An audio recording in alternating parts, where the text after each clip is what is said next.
ಉತ್ತರ ಪ್ರದೇಶದ ನಟೋರಿಯಸ್ ದರೋಡೆಕೋರ ರಾಜಕಾರಣಿ ಮುಖ್ತಾರ್ ಅನ್ಸಾರ್ ಸಾವಿನ ಸುತ್ತ ಈಗ ಅನುಮಾನಗಳ ಹುತ್ತ.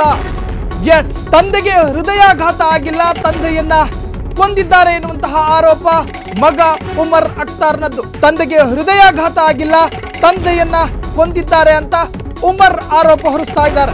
ಏನು ಉತ್ತರ ಪ್ರದೇಶದ ದರೋಡೆಕೋರ ರಾಜಕಾರಣಿ ಹೃದಯಾಘಾತದಿಂದ ನಿಧನರಾಗಿದ್ರು, ಆದ್ರೀಗ ಮಗ ಗಂಭೀರವಾದಂತಹ ಆರೋಪವನ್ನ ಹೊರಿಸುತ್ತಿದ್ದಾರೆ.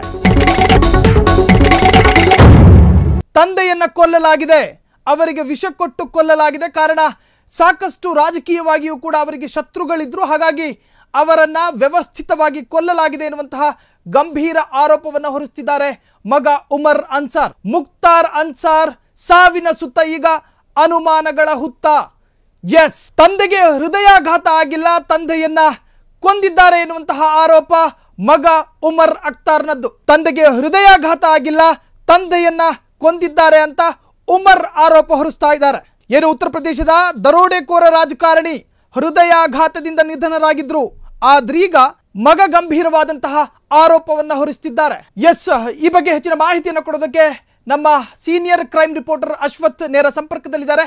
ಅಶ್ವಥ್, ಹೇಳಿ, ಈ ಒಂದು ಏನು ನಟೋರಿಯಸ್ ಒಬ್ಬ ರಾಜಕಾರಣಿಯಾಗಿದ್ದ ಈತ, ಸಾಕಷ್ಟು ಈತನ ಹಿನ್ನೆಲೆ ಒಂದಷ್ಟು ಅಪರಾಧ ಜಗತ್ತಿಗೆ ಅಥವಾ ಆ ಒಂದು ರಾಜ್ಯಕ್ಕೆ ಒಂದು ಒಂದು ಒಂದು ದೊಡ್ಡ ಕಂಟಕವಾಗಿ ಮಾರ್ಪಟ್ಟಿದ್ದ ಈ ವ್ಯಕ್ತಿಯ ಹಿನ್ನೆಲೆ ಏನು, ಏನಾಗ್ತಿದೆ? ಈತನ ಸಾವಿನ ಸುತ್ತ ಸಾಕಷ್ಟು ರೀತಿಯ ಅನುಮಾನಗಳು ಕೇಳಿ ಬರ್ತಾ ಇರ್ತಕ್ಕಂತಹದ್ದು. ಈಗ ಖುದ್ದು ಮಗನೇ ಈ ಸಾವಿನ ಬಗ್ಗೆ ಅನುಮಾನಗಳನ್ನ ವ್ಯಕ್ತಪಡಿಸ್ತಾ ಇರ್ತಕ್ಕಂತಹದ್ದು. ಏನಿದೆ ಈ ಬಗ್ಗೆ ಹೆಚ್ಚಿನ ಡೀಟೇಲ್ಸ್? ಖಂಡಿತ ಸಾಹಿಲ್, ಈಗಾಗಲೇ ಏನು ಮುಖ್ತಾರ್ ಅನ್ಸಾರಿ ಅಂತ ಹೇಳಿ ಈತ ಉತ್ತರ ಪ್ರದೇಶದ ಮೋಸ್ಟ್ ವಾಂಟೆಡ್ ಕ್ರಿಮಿನಲ್ ಒಂದು ಕಾಲದಲ್ಲಿ. ಅಂದರೆ ಈತ ಏನಂತಂದರೆ ಈಗಾಗಲೇ ಏನು ಈತ ಹೃದಯಾಘಾತದಿಂದ ಈತ ಸಾವನ್ನಪ್ಪಿದ್ದಾನೆ. ಈತನ ಹಿನ್ನೆಲೆಯನ್ನು ನೋಡೋದಾದ್ರೆ ನಿಜಕ್ಕೂ ರೋಚಕ ಅಂತ ಹೇಳ್ಬೋದು. ಯಾಕೆಂತಂದರೆ 1980ರ ದಶಕದಲ್ಲಿ ಈತ ಗ್ಯಾಂಗ್ಸ್ಟರ್ ಆಗಿದ್ದ. ಸೊ ಅಲ್ಲಿಂದ ಇಲ್ಲಿವರೆಗೂ ಕೂಡ ಆತನ ಹಿಸ್ಟ್ರಿಯನ್ನು ನೋಡಿದ್ರೆ ಭಯಾನಕ ಮತ್ತು ರೋಚಕ ಅಂದರೂ ಕೂಡ ತಪ್ಪಾಲಿಕ್ಕಿಲ್ಲ. ಸೊ ಈತನ ಒಂದು ಸಾವು ಏನಿದೆಯೋ, ಈತನ ಸಾವು ಬಹಳ ಆ ಟ್ವಿಸ್ಟನ್ನು ಕೂಡ ಪಡಿತಾರಂಥದ್ದು. ಮೊದಲಿಗೆ ಈತ ಯಾರು, ಈತನ ಹಿನ್ನೆಲೆ ಏನು ಅನ್ನೋದ್ರ ಬಗ್ಗೆ ಸಂಪೂರ್ಣವಾಗಿ ನಾನು ಎಕ್ಸ್ಪ್ಲೇನ್ ಮಾಡ್ತಾ ಹೋಗ್ತೀನಿ. ಈತನ ಬಗ್ಗೆ ಅಂದರೆ ಮುಖ್ತಾರ್ ಅನ್ಸಾರಿ ಅಂತೇಳಿ ಈತ ಮೋಸ್ಟ್ ವಾಂಟೆಡ್ ಕ್ರಿಮಿನಲ್ ಉತ್ತರ ಪ್ರದೇಶದಲ್ಲಿ ಈತ ಸಾಕಷ್ಟು ತನ್ನದೇ ಆದಂಥ ಒಂದು ಪ್ರಾಬಲ್ಯವನ್ನು ಹೊಂದಿದ್ದಂತಹ ಒಬ್ಬ ರೌಡಿ ಆಕ್ಟಿವಿಟೀಸ್ ಅಂದರೆ ರೌಡಿ ಎಲಿಮೆಂಟ್ಸ್ ಇರುವಂತಹ ವ್ಯಕ್ತಿ ಅಂದರೂ ಕೂಡ ತಪ್ಪಾಗಲಿಕ್ಕಿಲ್ಲ. ಈತ ಸುಮಾರು ಏನಿಲ್ಲ ಅಂದರೂ ಕೂಡ 61 ಕ್ರಿಮಿನಲ್ ಪ್ರಕರಣಗಳನ್ನು ಹೊಂದಿರುವಂತಹದ್ದು. ಅದರಲ್ಲಿ 15ಕ್ಕೂ ಹೆಚ್ಚು ಕೊಲೆ ಪ್ರಕರಣದಲ್ಲಿ ಈತ ಭಾಗಿಯಾಗಿದ್ದ. ಜೊತೆಗೆ ಈತ ಏನಂತಂದರೆ 1980ರ ದಶಕದಲ್ಲಿ ಒಂದು ಗ್ಯಾಂಗಿಗೆ ಸೇರ್ಕೊತಾನೆ. ಅದಾದ ನಂತರ ಅಲ್ಲಿ ಒಂದಷ್ಟು ದುಷ್ಕೃತ್ಯಗಳಲ್ಲಿ ಈತ ಭಾಗಿಯಾಗ್ತಾನೆ.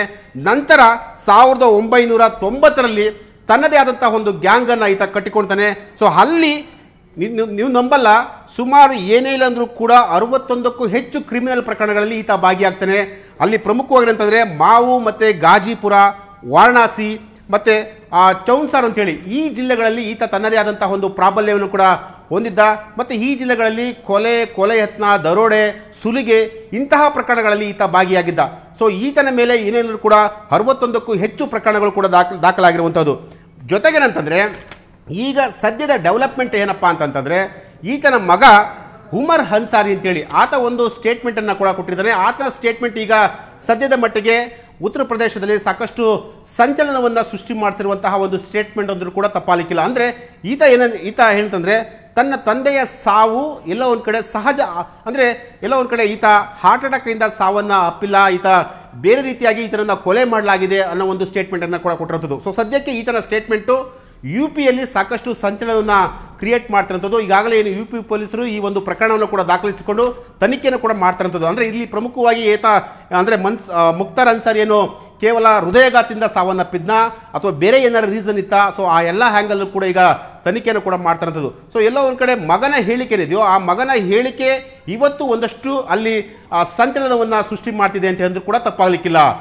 ಸಾಹಿಲ್, ಖುದ್ದು ಮಗನೇ ಈಗ ತಂದೆಯ ಸಾವಿನ ಬಗ್ಗೆ ಅನುಮಾನಗಳನ್ನ ವ್ಯಕ್ತಪಡಿಸ್ತಾ ಇರ್ತಕ್ಕಂತಹದ್ದು.